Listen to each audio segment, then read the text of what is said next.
Hello and welcome to Empowerment and Illness. I am Gwen, your host. Today is a conversation for warriors who are new to the journey, the ones who are either overwhelmed or scared. What we're doing today, we're trying to come together and get a better understanding for people who are newly diagnosed with lupus to give them advice. And also, we're going to hear stories from two beautiful ladies who have joined me today. I want to thank Cartina and Molly for coming on and being guests to the show. So, good morning, ladies. Good morning. How are you guys doing? Well, I'm doing good. Okay. So, let's go ahead and get started. So, when you were first diagnosed, what do you wish someone had told you first in the first few weeks? Hmm.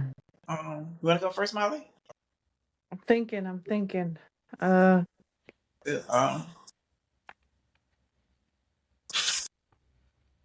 I don't know. guess. I keep thinking back on it like when I was telling you from earlier on when when you found out that I had that I tested positive for lupus. My mom nurse. You're I, breaking up a little bit. Sorry. no, I said that I was first diagnosed. Like my mom was a nurse. I worked in the field also. I worked with the physician that actually diagnosed me, and it Oh, was they were everybody was terrified to say anything to me about it. So they literally just the doctor called the medicine. My mom went to pick the medicine up when she brought the medicine back, and I saw what the medications were. I knew something was was going on that they weren't telling. But like so that being said, I feel like I wish someone had have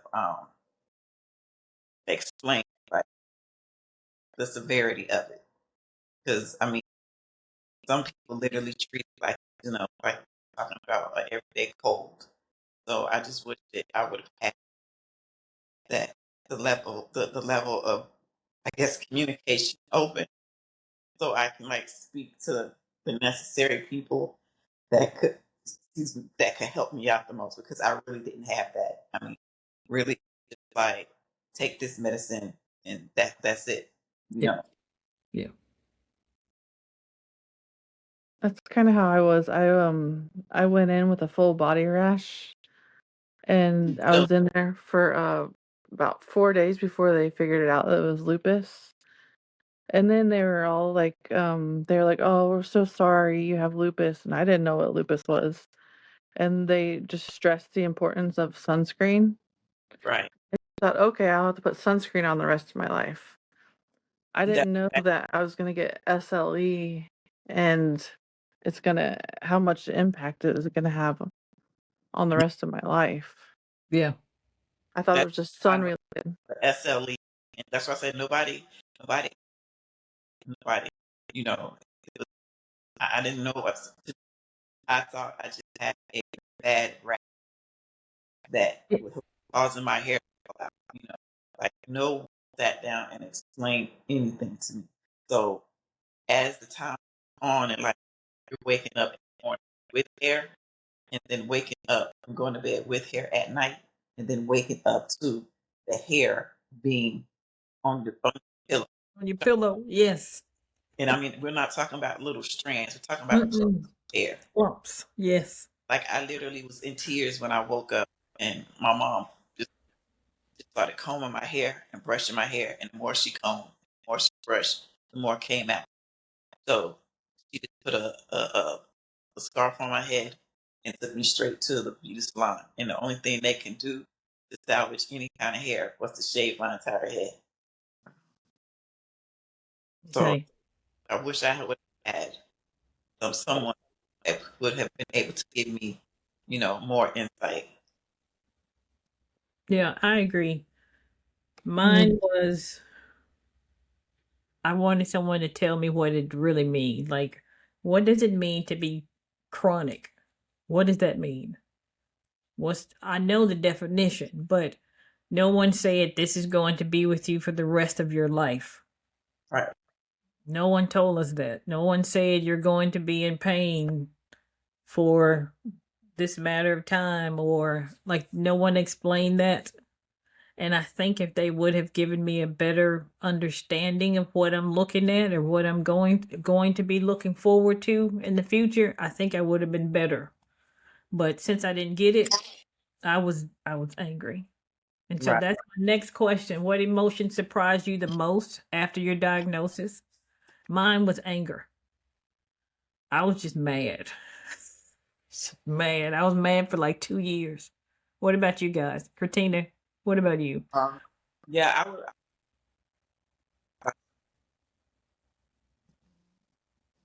I was mad because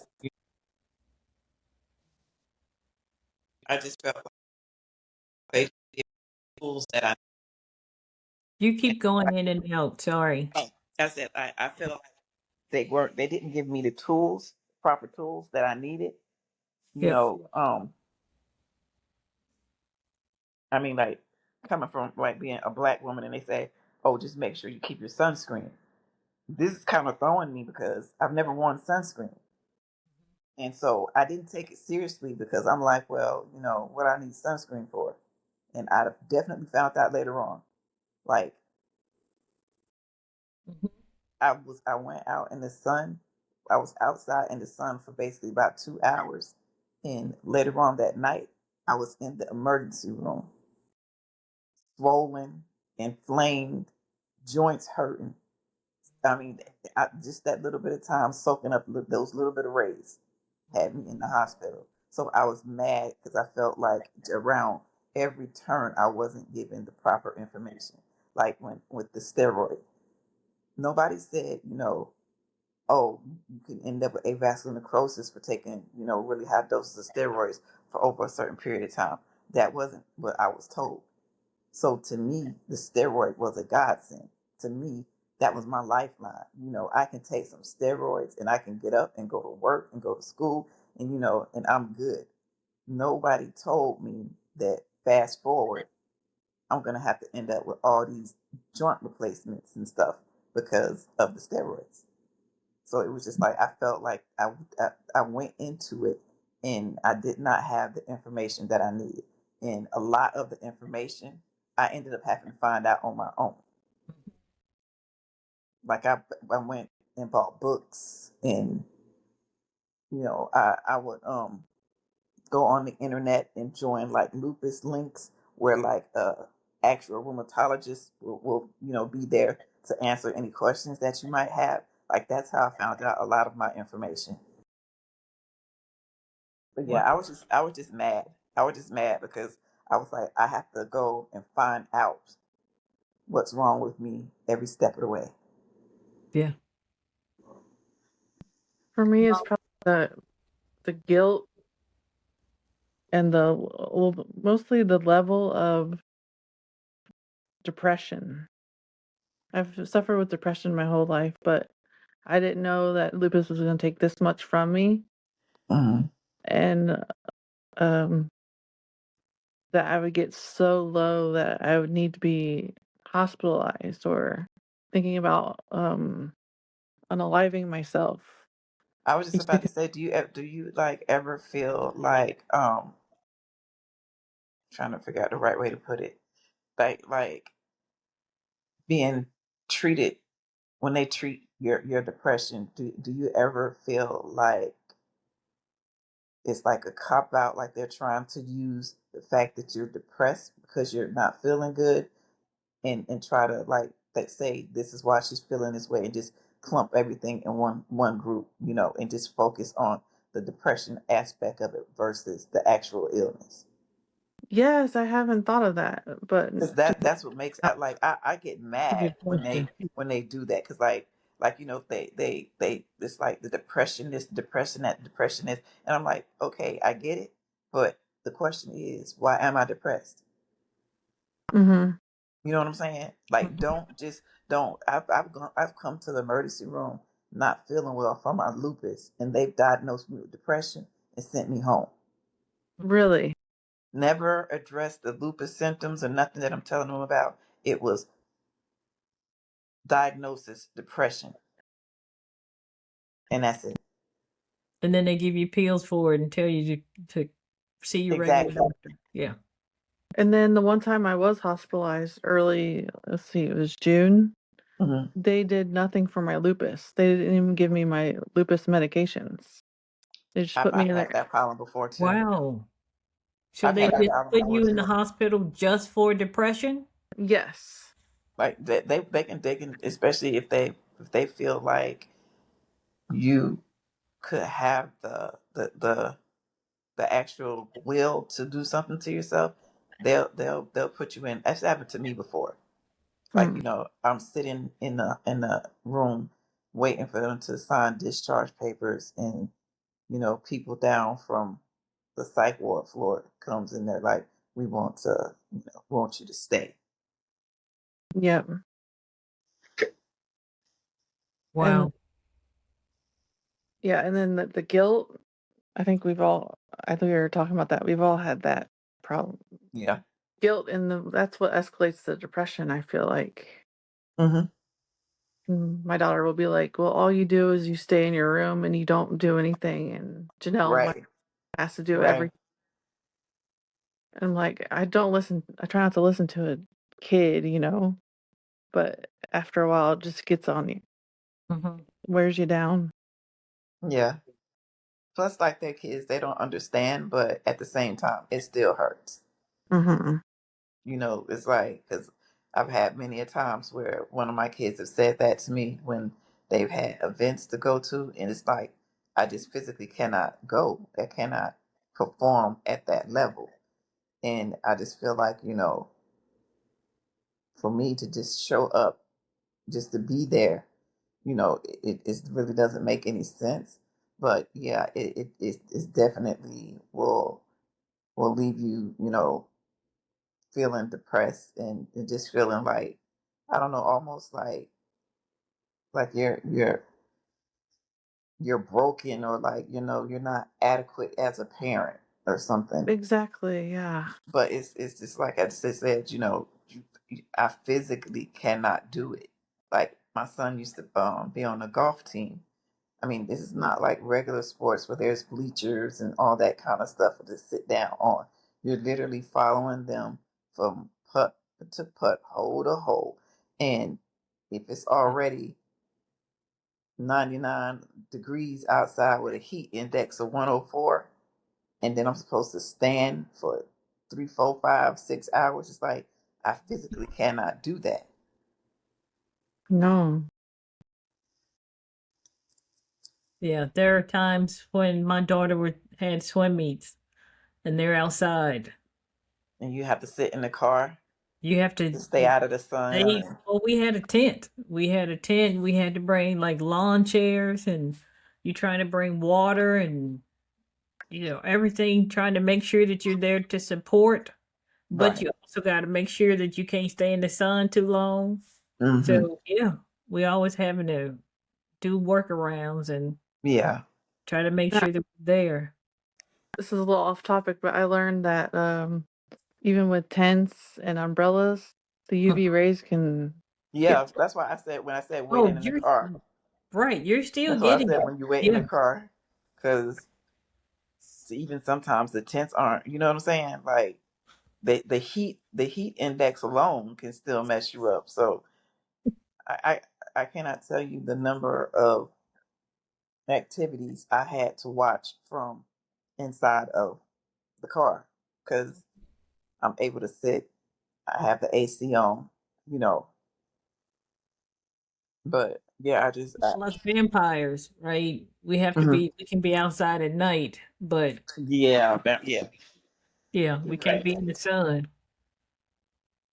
That's one thing that a lot of us have that we can't get in the sun. And I can't. I can't.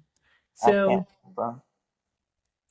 what does newly diagnosed actually look like for you in real life? I think that's where I'm at right now. It's been a year and a half. Do you think that's newly diagnosed or Yeah, Yep. because they're still probably working out medications and stuff for you for the most part. they did? They just switched it Yeah, just yes. That's why I wanted you to 2 days join us ago. because you were like, "Hey, we're talking to you. You're the one that, because I've had it for many moons, many, many, many. I've had it for over, would it be over 25? And yeah, I've had it for over 30. So that's why I said today it's a little bit easier because I think that there's more information, more people like us that are trying to bring awareness. I wish I had somebody to come up and say, "Hey, follow me. I will show you how to live with lupus." I would have been like their number one fan, but that wasn't the case. That wasn't what's out there. And doctors, they gave me pamphlets for me to read, and then some of it was just what the disease was called, or the condition was called. And so, yeah, you got to get online. You trying to figure it out, read about it. And back then, there were people that were just passing away, and yeah, it was a lot, and it scares you. You hear people say stuff like "it's in my brain," and it's like, wait a minute, what? It can hit yeah, the brain. It can hit your heart. yeah. That's the form that I have, the SLE form. It shuts down like brain, kidneys, um, pancreas, colon, all that stuff. And that's why I say I guess a part of me I'm just happy that like I mean I'm not happy, but like with it, it affecting my colon and like my pancreas. It's like as bad as it hurts now, like in this moment, it could have been a lot worse. Like it could have went straight to my brain. It could have went straight to my heart, you know. Yeah. But Have you guys been on Plaquenil that's what I your take your whole time? The the whole whole time you time. okay. Yeah. They did. I did try once on a new medication. This illness very similar to chemo. It has some of the same medicines in it that it does. That's in the chemo medications. And Methotrexate. yeah, the one where you just like you take it like like once a week or something to give yourself an injection.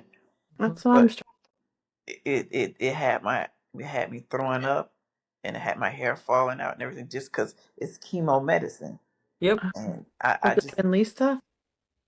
Benlista. Benlista is a different medication. Okay. It's that yeah. what do you call them? The by I can't think of the word right now, but it's different. That and Sapinello. Those are two different drugs that they just approved.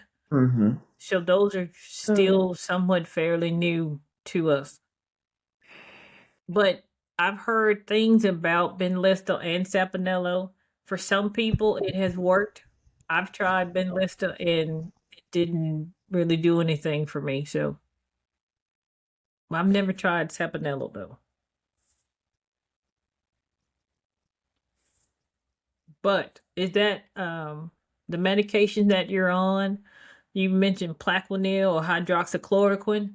That is going to take a while before you It is. see the benefits. Right. I think I have noticed it because my hair's starting to grow back. I'm not losing any anymore. Yeah, you'll slowly start like seeing like the old pieces of you come back in, but it's not gonna be like 100%. You know what I'm saying? It's gonna be like, like for example, when your hair starts to grow back, you might notice that it's growing back really thin, or it's not gonna grow back all the way, And the or texture is different. yeah, the texture would be different. Hmm. Oh, Um, you Yep. may find that like you see how like my face right now, like You're going it out would say it again. takes on a more puffier look like this, but it doesn't like necessarily slim straight down to its original look. We can barely. Martina, it's hard to hear you. So, well, why is it? Okay, There you can. There you are. is that okay? Yeah. Yes. Now, if you don't mind repeating that last part. Oh, I was saying that you'll you'll start to see bits and pieces of you from before, but not like necessarily the entire you. Like your hair might not grow back out to its original length. The texture might be different. Um, and then you might even notice that, like, you see how my face is very round and kind of swollen. Like your face may take on that type of look also. But like I said, it depends on like how much steroids you take. Okay. Was there a moment when you guys realized that life would be different? Was there like a certain moment? Mm. Yeah, I think so. On my birthday this last summer, um, I decided to throw down and drink a lot alcoholic beverages, and Yep. I have never felt worse in my whole life. I think it was the worst pain I've ever felt. And I have trigeminal neuralgia, which is supposed to be like the most painful Mhm. diseases, and Hmm. this was worse. I think at that point, like never drinking again. Yeah, you feel That's that I mean, bad. like I'm not normal now. Yeah. Yeah, And it lasted for a good month, yeah. even on steroids. I That's think what the very first time that I felt like it was going to be different was we would go on annual trips like Disney World and places like that, and just the traveling aspect of it was a nightmare. It was like I have to be able to sit somewhere where I can be comfortable, because if not, I'll just swell up and my joints will start hurting. Um, Being out in the sun, like even like if I'm like riding inside of a car and like the beams of the sun coming in on me was painful, and like actually going to the amusement parks, like not being able to walk around and move around like I used to, that was hard. Like, like sitting on a bench and watching like my brother or my sister take my kids to ride on rides and stuff, because I literally could not stand in the lines. Because, Yeah. so yeah, again, that part, it made me mad. I was angry. Yeah. I think mine was my freedom. And I say freedom meaning I always had to have somebody near me or with me. You can't you're too tired to go somewhere by yourself. So someone has to be there, or you can't walk alone by yourself because your legs may give out or whatever. I realized that when I first was diagnosed because I was really sick. And I think that's what made me mad. Your independence is gone. So that was the thing for me. My independence was like, mm, Yeah, yeah, that's definitely true. Because like once I was diagnosed with lupus, I started having seizures, and like nobody really knows why, but their theory is that my lupus has something to do with it, which could very well be true. But again, that's just like one of those things where they're not sure what it is or what it's caused by, but they're just yep, kind of grasping for straws. So it's just like, so now I have to take I have to take seizure medication, and you know, just all the individual things that come along with it on a day-to-day basis. Like, I can honestly and truly say, like, I'm still mad. Like, you yeah, know, I feel like if this physician or that physician would have done something a lot sooner, that I wouldn't be right where I'm at today. yeah. Yeah.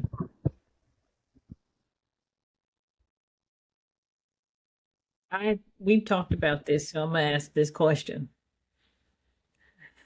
Have you learned to trust your body yet? No. Uh-uh. No, because if I would have learned to trust my body, I wouldn't be in the hospital right now. Like I would have, I would have tried to get this taken care of and fixed a long time ago, versus being in the hospital for going on a full week. Like no. Yeah. And I'm glad, I say this and I've said this to you before. I appreciate you coming on here even though you're in the hospital. I do. Oh, no problem. This Not, says a not a lot problem. about you and how you want to help other people. So, Yeah, because I mean,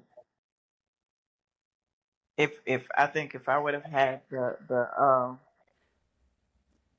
if I would have had somebody that was trying to help me and educate me when I was first diagnosed, I think that my lupus would look a whole lot different. yep.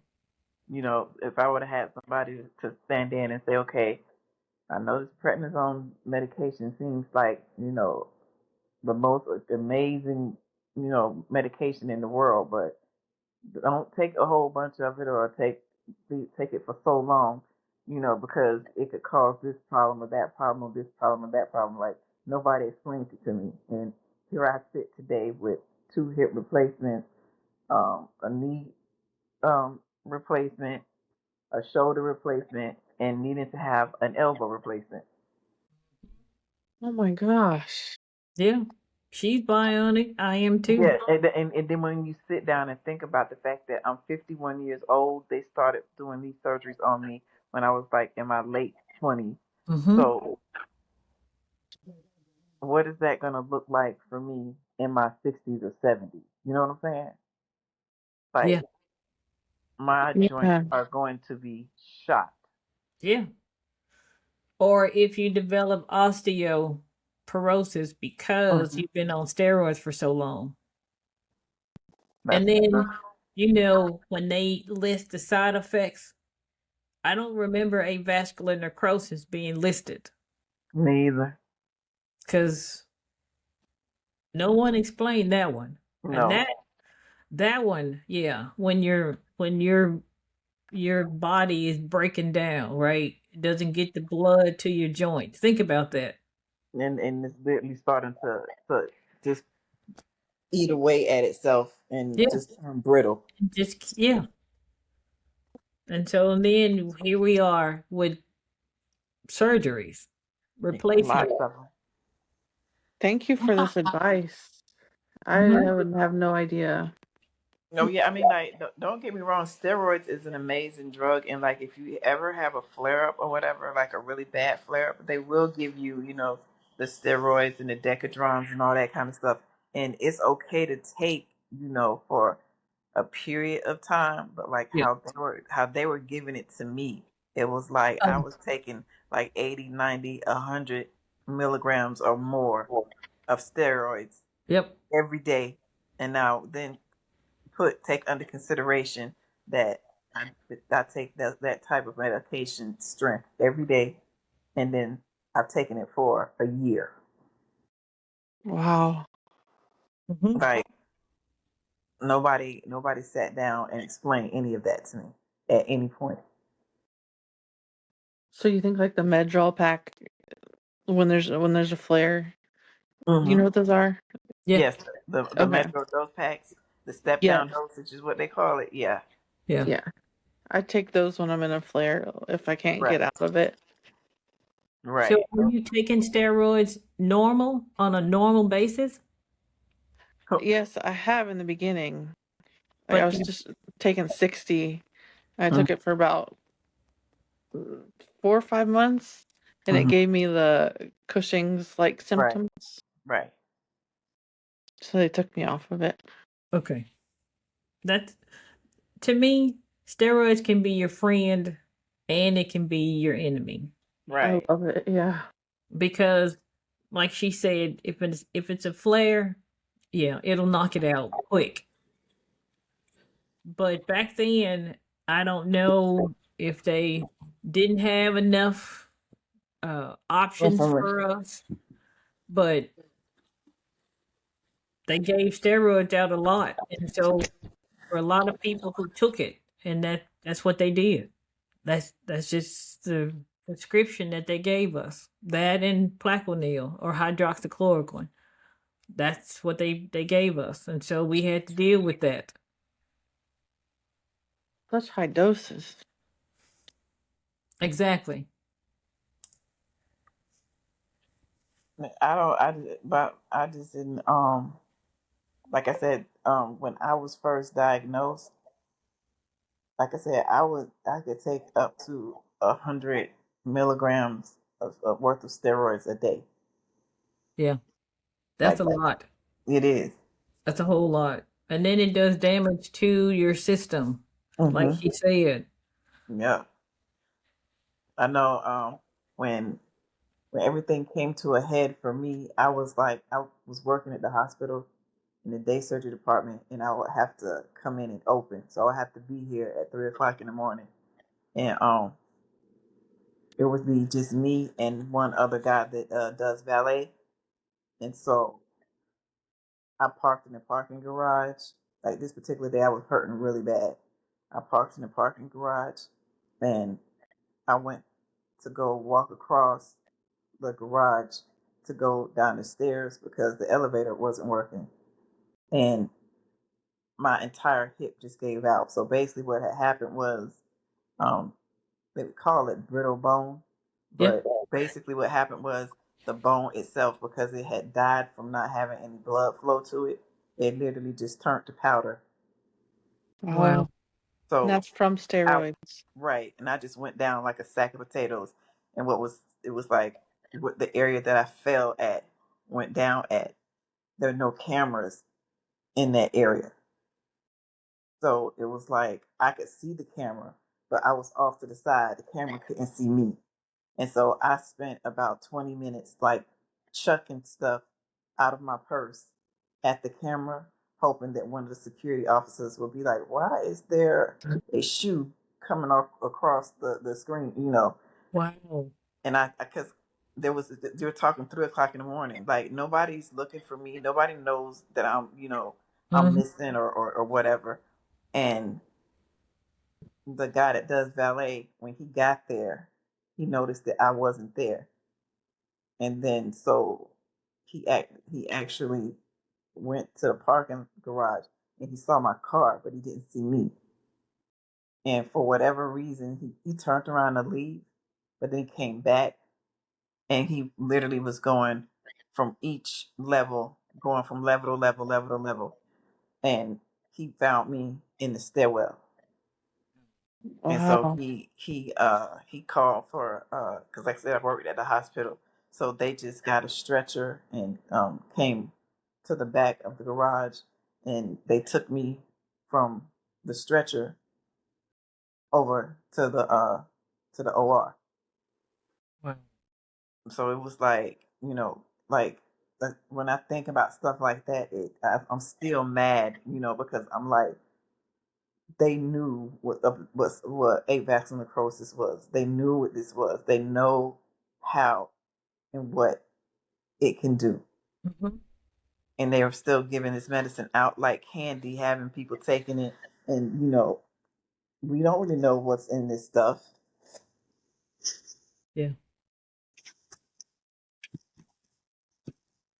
So, That's Wow. Molly, why it's a I good was thing saying, that you're not um, on steroids for long term. It is. yeah, that's why I'm Mhm. okay being on steroids. Even now, I'm okay with being on steroids for, a week and a half, that kind of thing. But I would never go back to taking steroid dosages every single day. Yeah, but I still take them, but I only take them like 5 milligrams. Hmm. So I'm at a really low dosage. I used to have the 5 milligram, but like I said, they just scared me away from it. Yep.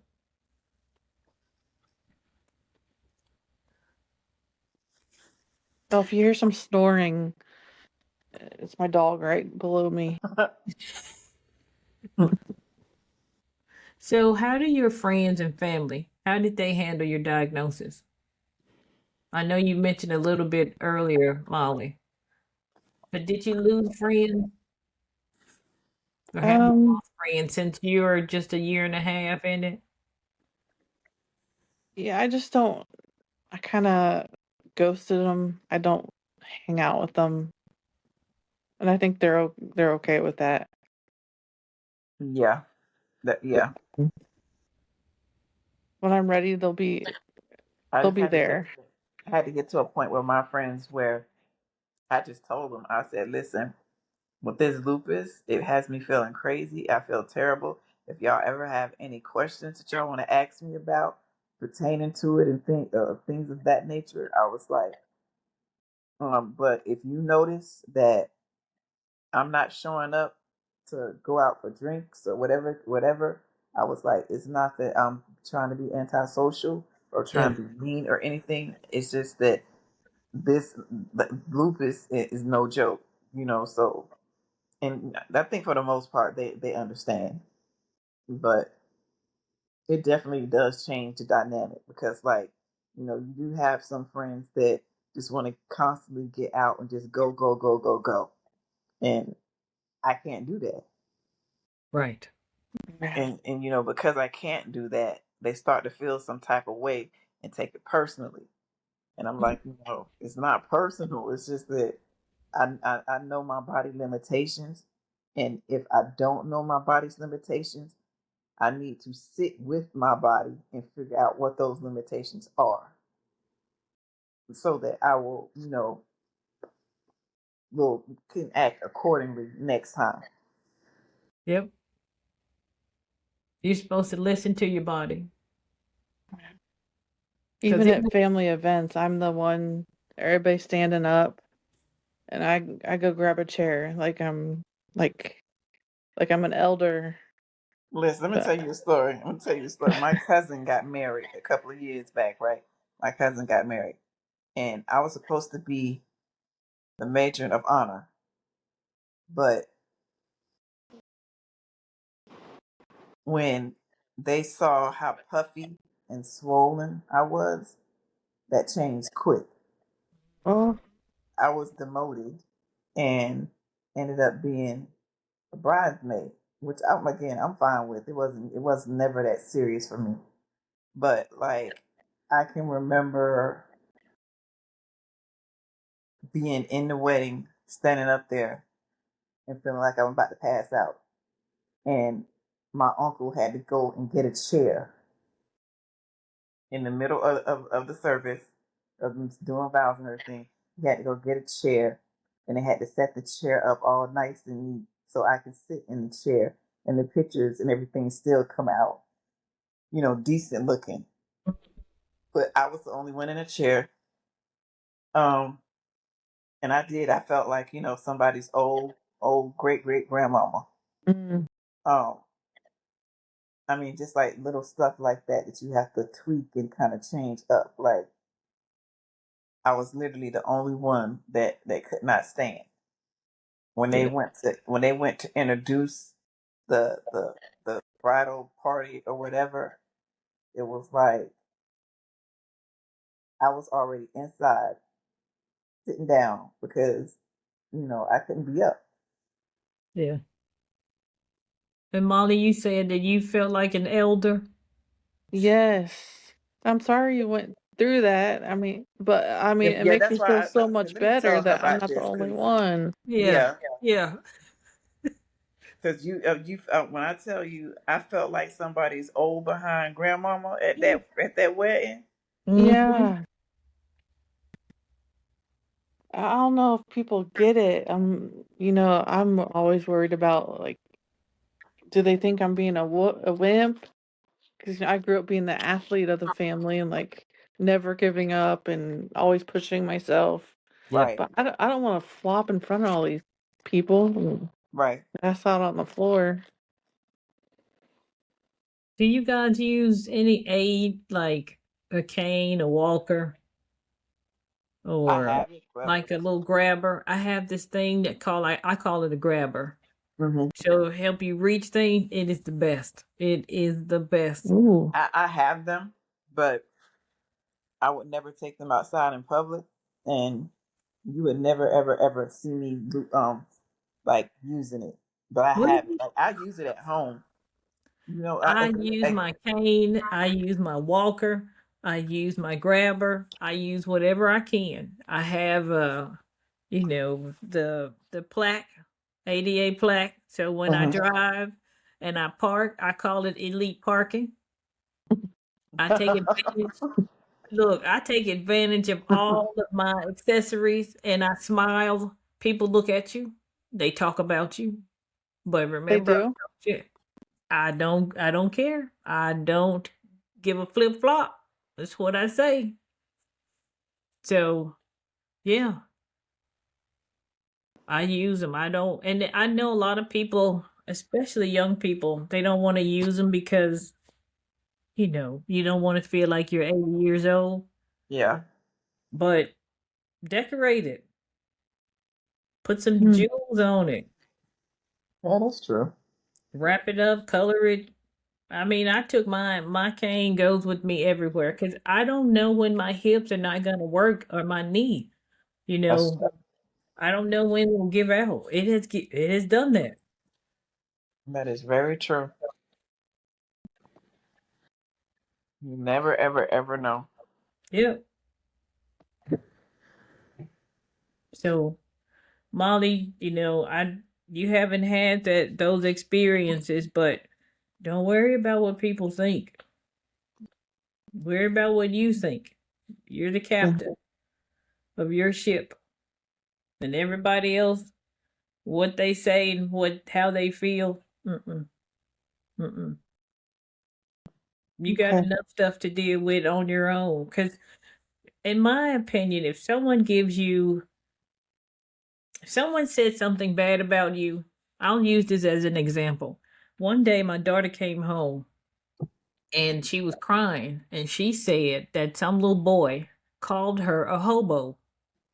And I said, "Do you know what that is?" And then she said, "No." And so I told her what a hobo is, right? Somebody that rides the train. Mm-hmm. And so I laugh about it and I say, if that's not who you are, why are you bothered with it? True. Yeah. So when someone tries to put what they think of you onto you, why should you be bothered with what they think? You're the captain. You know what you do. If you feeling guilty or if you feeling insecure, yeah, those words and those things are gonna hit you. But you Yeah. don't have to let people know. You don't have to let anybody know that that's getting to you. Because once you get confident in yourself, and lupus does take that too, Mm-hmm. because it changes Yeah. your It head, changes your way changes you your birth. body. Yeah. Mm. You start feeling insecure. Will they see my rash? They Right. Now see I gotta start wearing wigs or the 80 caps pounds I put on. or 80 Yeah. pounds you put That's what I'm on. about to say. Did they notice that 20, 25 extra pounds I didn't put on? Yeah. Yeah. That's the And this main thing why I don't go out is because all the weight I put on in a year and a half. hmm Yeah, And me then we too. start feeling bad, and then someone will say something. Well, you need to get up and exercise. Hmm. You're like, hmm. But they don't realize that it hurts hurts. It hurts. Mm-hmm. It's a lot of things people don't realize. And sometimes I don't know if they really mean it, but it does hurt. I Yeah. think they mean it. Do you? I Mm-hmm. don't think everybody does. Now, don't get me wrong, there are some people that do. But I think a lot of ignorance, people say stuff, and I don't know if they realize what you're going through. Like for family members, I don't know if people realize how painful lupus really is. I don't think they do. Do you guys ever have a fear of the pain? Like, I okay, do. I think about walking and I think about exercising, but then I fear that pain and I get to that level where I don't want to I live fear anymore. it. Mm-hmm. I fear it when, like, I know, like I'm like, okay, this is about to get real bad, and then I try to go to the doctor, and they say there's nothing they can do for me at the doctor's office. I need to go to the emergency room. I go to the emergency room, and they may do IV fluids, IV pain medicine, nausea medicine, and send me home, right? And then once the medicine wears off, I feel even worse than I did before. So it's like I'm literally living in a constant state of fear as to, okay, if this gets bad and these people at the hospital isn't trying to step in and help me, like what am I gonna do? Like how am I gonna, you know, come back from this one this time Yeah. around? So it's like I literally will work myself up into a frenzy, almost like an anxious anxiety type Yes. feeling. So just thinking about like what am I gonna do? I don't have this medication, I don't have enough of that medication. Like what am I gonna do? Yeah. Okay. Makes me feel not so alone, like that I'm not the only one.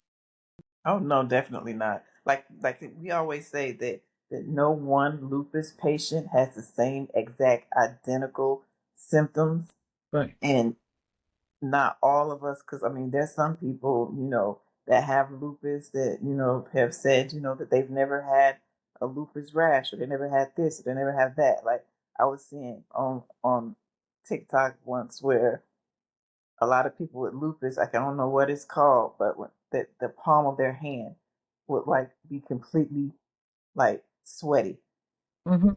and chafed and Mm-hmm. red and inflamed looking, and swollen. I've never had that issue. Like my joints and my hands would swell, but I never, woke up with my hands like itching and on fire, and then Yep. producing its own, you know, moisture and sweat, and then to the point that where it's chafing and it's swollen and red. Like I've never had that, but yeah, it's like no one person. They say there's not one person that has the same identical issues with their lupus as the next person does. So it definitely helps to talk to somebody and get some type of feedback from them, and hopefully they might have you know something at home that worked for them, that may Mhm. work for you. Yeah. Like for example, pineapples is a good source of for treating inflammation. Oh, I keep pineapple in my house for that fact. They say a fresh pineapple, just get a fresh pineapple and just like cut up a couple of pieces and just eat a couple of pieces of pineapple. Okay. okay. We have some in the fridge. I'll Yeah, go do that. and it helps too. Like when I start feeling myself getting achy and stuff, that's how I avoid taking so much steroids. Also, like Yeah. I'll eat pineapple because I love fruit anyway. So what I'll do is I'll go and get strawberries and apples and grapes, Yeah. blueberries, and I'll just make myself a little fruit salad. Mm-hmm. Okay. I had no idea. Yeah. Yeah. You were talking about symptoms that you get and others don't. People get Raynaud, their fingertips turn blue. Yes. Mhm. I It don't get happened that. to me one time. Yeah, I don't get that. But I know there are a lot of people that their fingertips get blue. Now, sometimes I get numbness in my Yeah, I fingers. was I was just about to say that when it happens, think of it as being frostbitten. Yeah, yeah, That's what it feels like. Like you can't feel your fingertips; they're blue, and it's like almost like it's like like they're gonna just fall off because yeah, they're so blue. But yeah, it's like think about like it's a frostbite. yeah. Wonder Now, if the toes could be the same because my toes turned bluish purple. see, Yeah. yeah. Now I get neuropathy in my feet, like they tingle Mhm. a lot, and but I don't. They don't turn blue or anything. I've never had those. Does anybody here like take anything to help them sleep at night? Yes. 'Cause, like my doctor has me on Ambien. Oh, okay. I've never tried that one. I'm on trazodone. Okay, I've tried trazodone before. I just want to make sure if I was the only one that was being told that this will help with you like sleeping due to your lupus or whatever, because like I said, like at this point I'm just like I would rather talk to somebody else that has lupus and see what they are on the spectrum versus being told something by a doctor that spent all of 2 minutes trying to get to you know figure out what's going on. Yeah. Mm. I've used magnesium. I take magnesium and I mean it will knock me out. Okay. Yeah.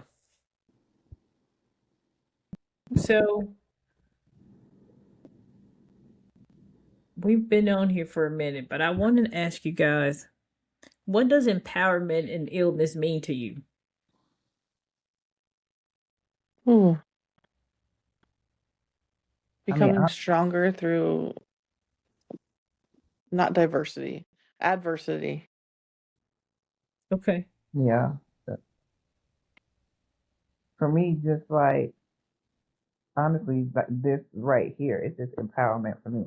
Cause like I would go on to like TikTok or whatever, and you go on TikTok and then you see people from high school on there, and they want you to follow them or that kind of stuff, and it's like I was just like a big mystery basically. Like there was no picture, there was no information really, it was just nothing.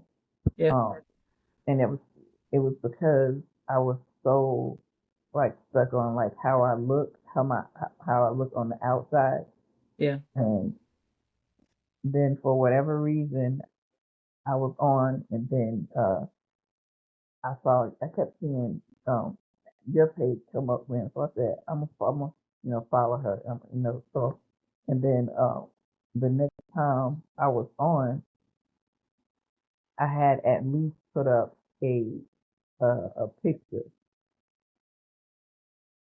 and then to now where you can actually see my entire face.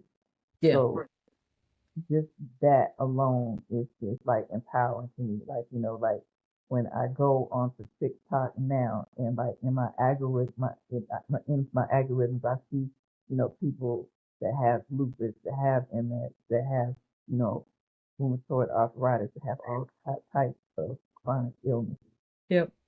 to see that it's that many of us out here. Because for a minute, I was starting to think I was the only one.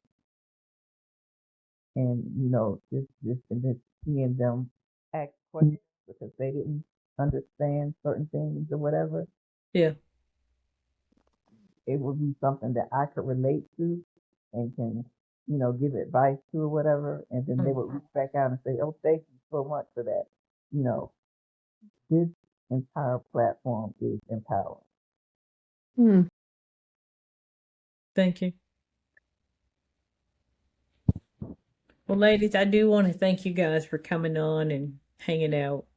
And I really enjoyed this conversation. I really did. And Molly, I hope we helped you because I know you're newly diagnosed and that was our goal. And Cartina, I think that you are a strong Oh, woman. I, thank you. I know the things that you've gone through because we've talked about it.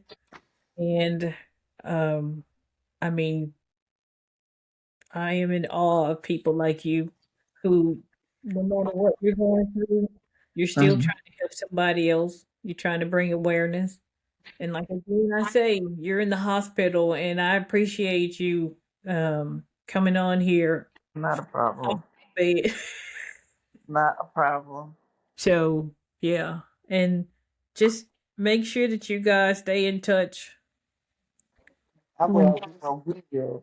I'm glad that you guys are a part of the empowerment and illness community. It means a lot that you guys help me bring awareness to lupus and all things chronic. So I do appreciate you guys. Thank you. Okay. Thank you. All righty. So we're gonna end this episode, and we'll be back in 2 weeks. I'm doing episodes now every other week. So I will see you guys later. Peace out. Bye. Bye. Bye.